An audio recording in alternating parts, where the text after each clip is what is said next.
if I get that, I'm going to infect, on average, about 1.3, 1.4 people, okay, if there was such a division. Yeah. And if those 1.3, 1.4 people gave it to the next lot, that's the second time it gets passed on.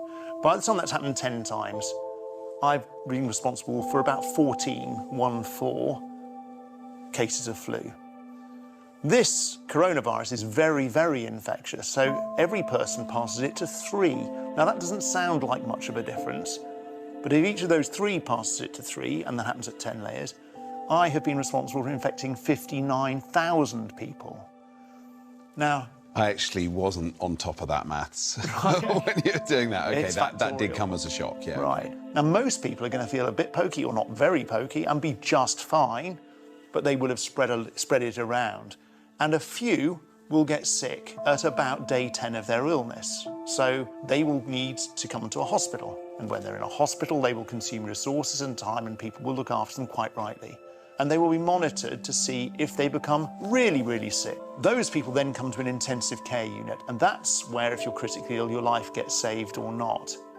And this is the issue. If we've got a limited resource, which we have, a limited number of ventilators, a limited number of doctors, a limited number of nurses, which is fine, because we can't run ourselves with a huge excess capacity all the time.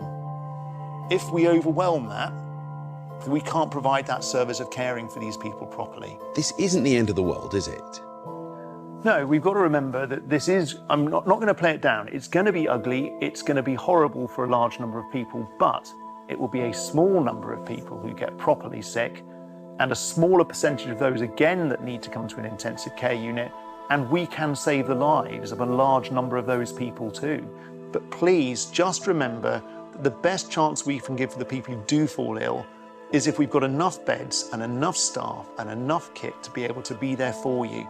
And if you are irresponsible enough to think that you don't mind if you get the flu, remember, it's not about you, it's about everybody else.